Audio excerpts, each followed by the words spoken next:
Aku menaiki tangga menuju ke lantai 3 sambil membawa satu kardus yang berisi barang-barangku. Aku baru saja pindah ke kosan baru. Belum banyak barang yang kubawa. Hanya beberapa baju dan barang yang kubutuhkan saja. Kamarku tidak terlalu besar. Namun, ya cukuplah untuk aku tinggal sendiri. Di dalam kamarku ada tempat tidur, lemari, juga kamar mandi di dalamnya. Aku menyimpan barang-barangku, lalu merebahkan diriku di atas tempat tidur. Kulihat jam menunjukkan jam 10 malam lebih. Namaku Tio. Aku seorang mahasiswa semester 5 di salah satu kampus di Bandung. Rumahku sebenarnya di daerah Soreang. Cukup jauh dari kampusku yang berada di tengah kota. Ditambah, aku mendapat pekerjaan sebagai freelance untuk jadi desainer di salah satu distro. Hal itu membuatku agak sedikit boros waktu. Apalagi harus pulang pergi ke rumah yang notabene cukup jauh. Jadi ketika itu aku memutuskan untuk ngekos saja, hanya untuk istirahat.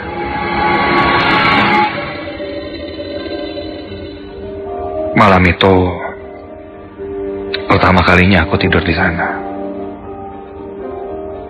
Sekitar 1 jam aku terlelap.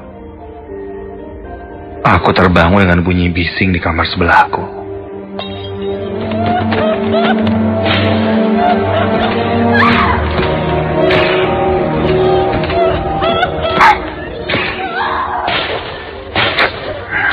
Berisik banget sih. Terdengar ada perempuan yang menangis dan seperti mengamuk melempar-lempar barang. Tepat di kamar sebelahku. Aku menempelkan telingaku di dinding kamar. Kudengarkan dengan seksama. Jelas, di kamar sebelahku itu ribut sekali. Kulihat jam menunjukkan jam 11 malam. Hal itu membuatku sulit kembali beristirahat. Kenapa sih ini orang? Aku pun memutuskan untuk mengetuk kamarnya dan menanyakan keadaannya. Takutnya terjadi apa-apa. Aku mengetuk pintunya. Suara tangisan pun berhenti. Kudengar suara langkah kaki berjalan mendekati pintu. Lalu terbukalah pintu itu.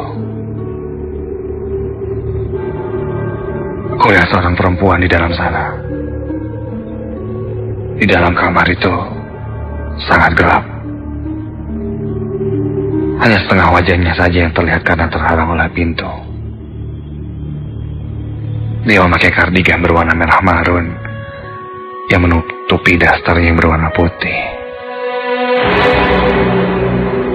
Ada apa?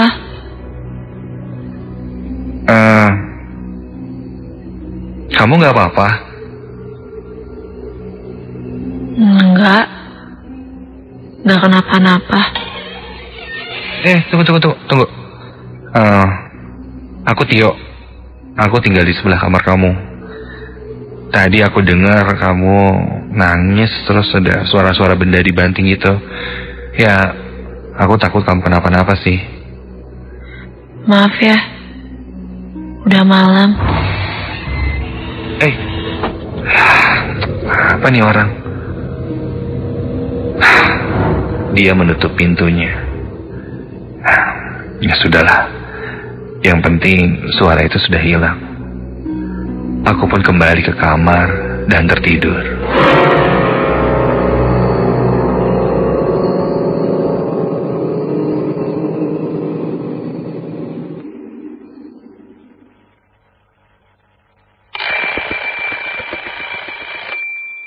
Aku terbangun.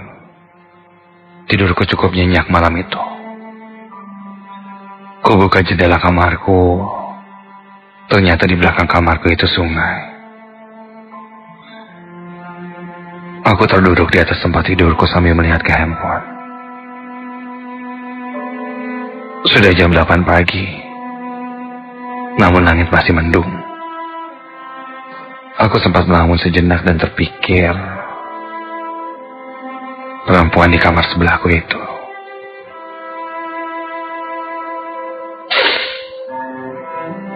Aku pun beranjak dan menuju ke depan kamarnya.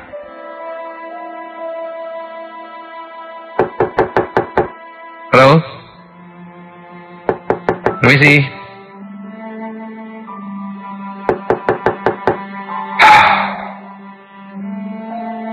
Namun kali ini dia tidak membuka pintunya.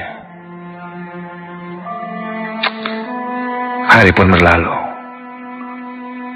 Sepulangnya dari kampus, aku langsung ke kantor dan mengerjakan desain orderan. Malam itu hujan sedang turun, membuatku pulang agak terlambat.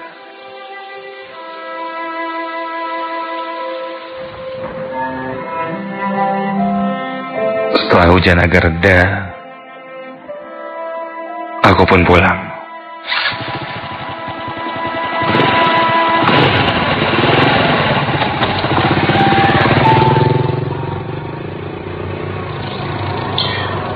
Sampai di kosanku, kulihat jam tangan menunjukkan jam 12:30 pagi.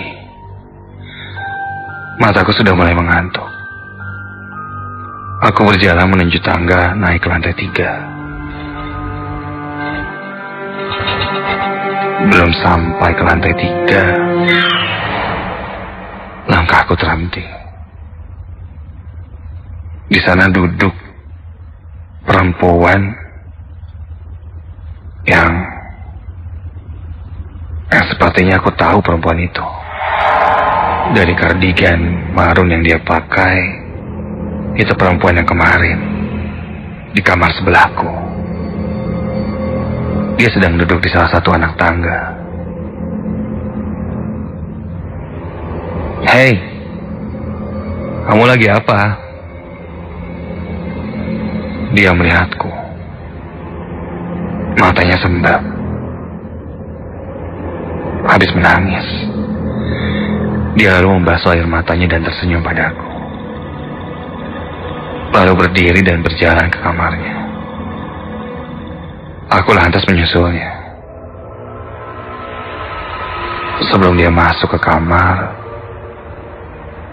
aku menahannya. Tunggu. Ya, aku nggak tahu sih masalah kamu apa. Tapi mungkin ada yang bisa aku bantu.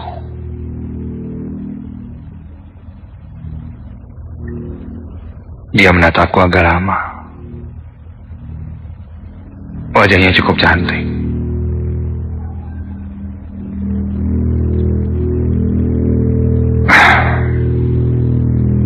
Dia membalasku hanya dengan senyuman, lalu mempersilahkanku masuk. Kamarnya sangat gelap.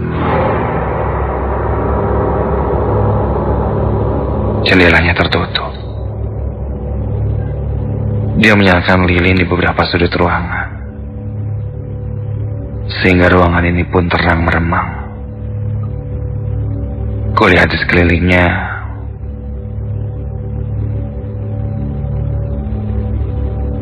barang-barang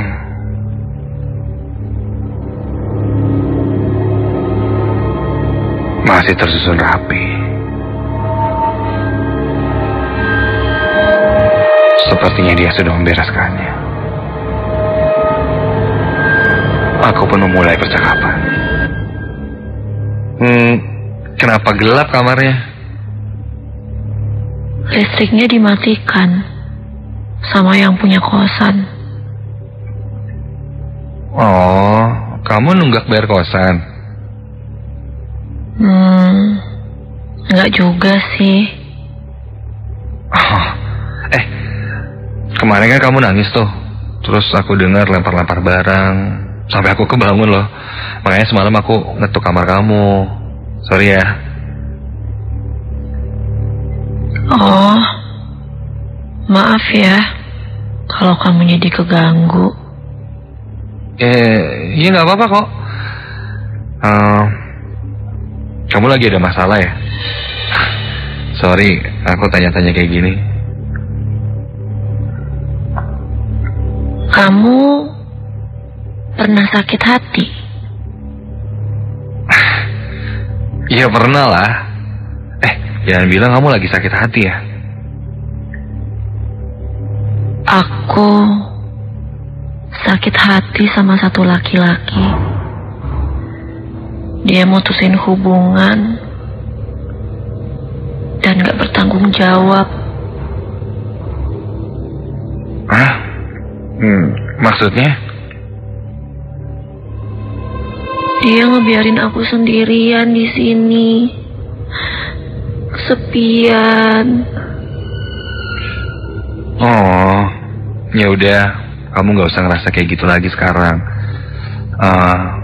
Kalau kamu butuh apa-apa, minta ditemenin atau gimana, kamu bisa ketok kamar aku aja, ya?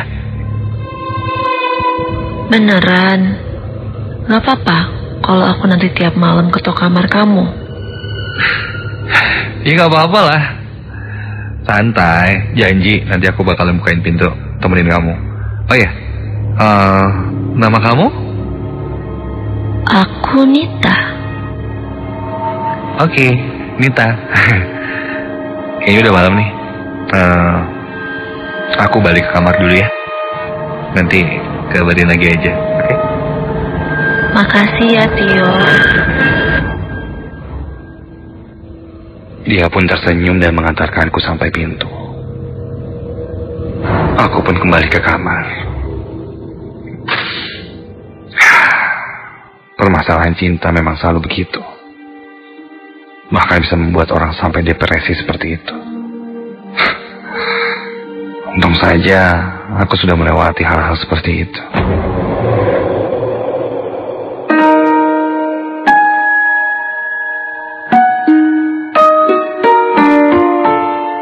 Keesokan harinya, aku sampai di kosan larut malam. Aku tidak bertemu Nita di tangga itu. Dan kamarnya pun tertutup. Aku memang agak sedikit heran dengan kosan ini. Setiap malam pasti sepi. Aku bahkan tidak pernah bertemu yang tinggal satu lantai denganku, kecuali Nita. Mungkin sifat individualis dari orang-orang di kosan ini cukup tinggi. Sampai kamar kosan,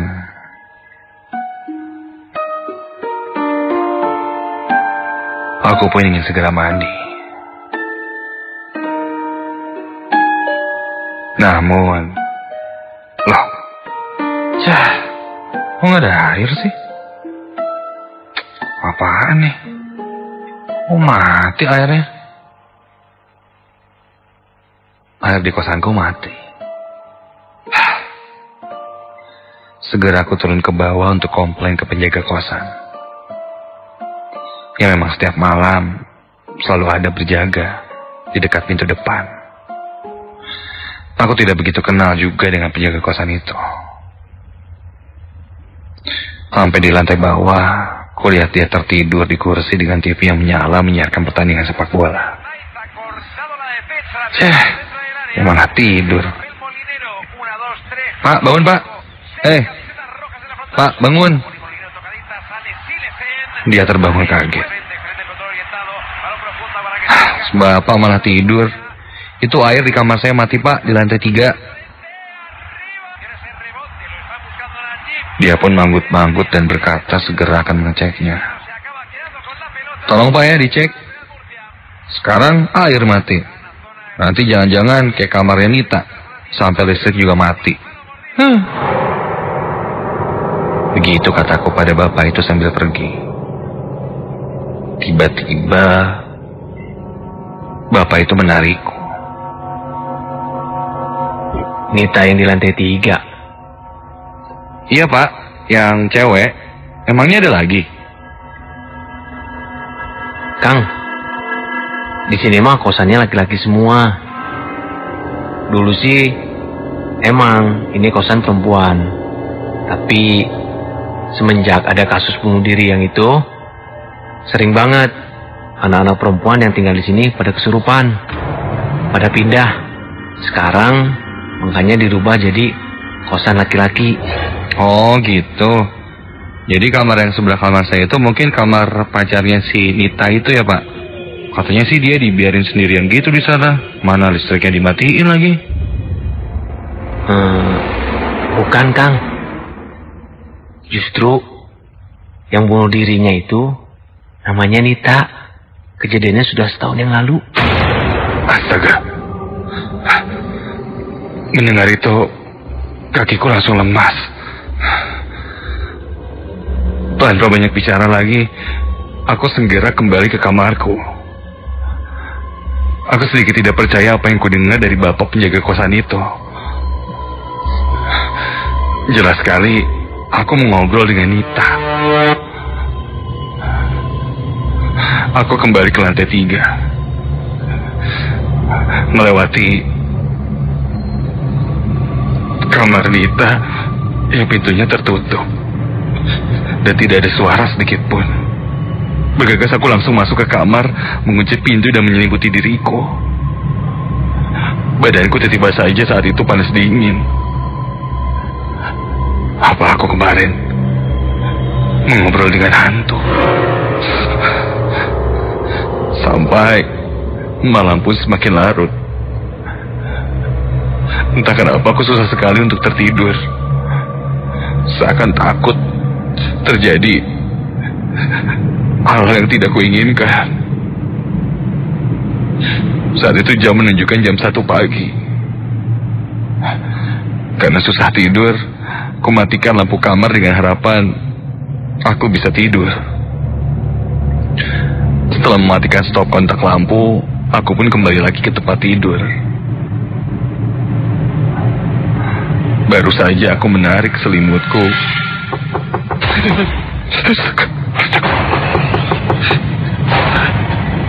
Kini terdengar suara ketukan pintu di depan kamarku. Siapa yang tengah malam ngetok pintu gini? Dan Tio, ini aku Nita. Katanya mau temenin aku. Kini aku tahu yang mengetuk pintu kamarku itu bukanlah manusia, tapi orang yang sudah meninggal. Aku coba tidak menjawabnya dan berpura-pura tidur.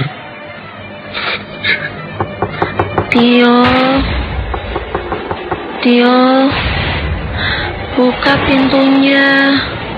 Kamu janji mau temenin aku. Keringat dinginku mulai bercucuran. Jantungku berdegup kencang. Hingga tak lama kemudian, aku sadar suara ketukan itu sudah hilang. Aku bangkit dan melihat ke arah pintu. Tidak ada pergerakan apapun.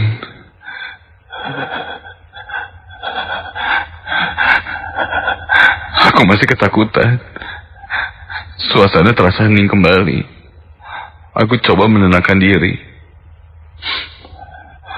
Aku pun beranjak dari tempat tidurku untuk menyalakan lampu karena keadaan gelap seperti itu membuatku berpikir selalu ada yang memperhatikanku dari sudut-sudut kamar.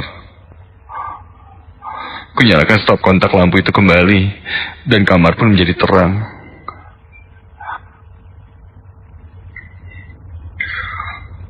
Begitu ku balikan badanku, Kamu sudah tahu ya? Astaga! Di belakangku berdiri sesosok perempuan. Itu Nita. Namun kini wajahnya sangat seram dan pucat. Matanya merah dengan kantung matanya yang hitam. Dan badannya terlihat lebam. Dengan kandungan baru dan baju dasar persis seperti yang kulihat sebelumnya. Namun kali ini dia terlihat menakutkan.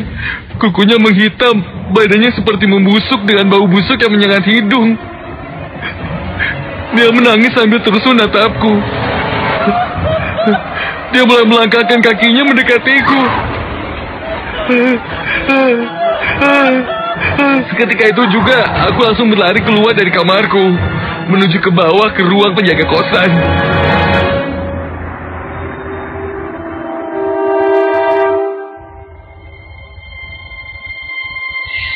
Begitu sampai,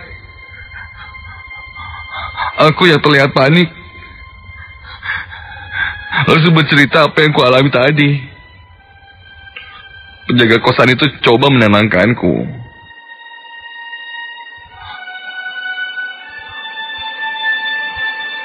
Dia bilang bahwa Nita dulu memang tinggal di sana dan meninggal bunuh diri di kamar itu.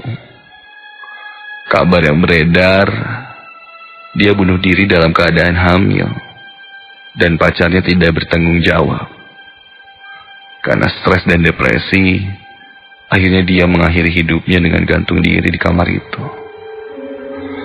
Kamar itu memang tidak disewakan. Dan penghuni baru di kosan itu kadang memang diperlihatkan sosoknya. Makanya jarang ada yang berani untuk keluar kamar jika malam hari.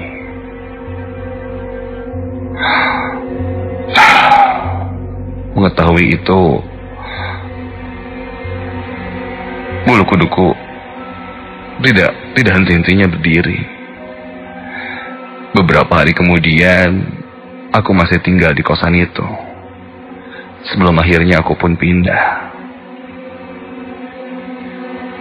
Dan setiap malam sebelum aku pindah, aku masih mendengar ada suara tangisan dan barang-barang yang dilempar di kamar itu. Juga ketukan pintu di depan kamarku. Tio,